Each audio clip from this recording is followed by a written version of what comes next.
Welcome to our channel. Today we how to uninstall HubSpot tracking code from website, detailed guide step by step clearly. To uninstall the HubSpot tracking code from your website, begin by logging into your HubSpot account.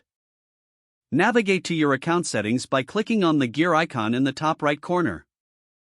In the settings menu, find and select the tracking and analytics option from the left sidebar. Next, click on tracking code to access the tracking code settings. You will see the HubSpot tracking code displayed on this page. Take note of the HubSpot tracking ID, in case you need it for future reference. Now, open your website's content management system or HTML editor. Locate the section of your website where the tracking code is installed. This is usually in the header or footer of your site, commonly within the header tags. Delete the entire HubSpot tracking code from this section. Once you have removed the code, save your changes in the editor. Next, clear your website's cache if applicable. This step ensures that the changes take effect immediately. To confirm that the tracking code has been uninstalled, check the source code of your website. Right-click on your web page and select View Page Source. Use the search function to look for the HubSpot tracking code.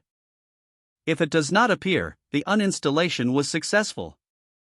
Finally, monitor your HubSpot account to ensure that no new data is being collected from your website. You have now successfully uninstalled the HubSpot tracking code from your website. If the page does not load, refresh the browser or try again in a private or incognito window. Make sure you are using the correct email address, then retype it carefully to avoid small typos.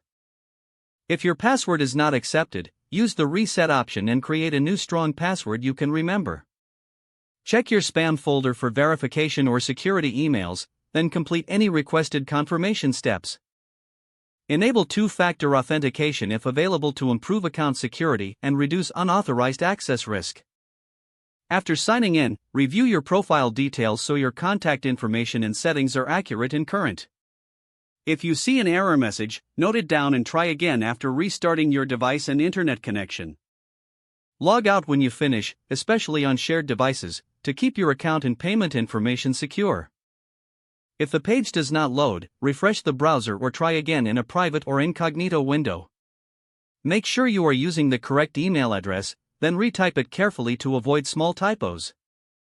Don't forget to like this video and subscribe to our channel for more step-by-step tech guides.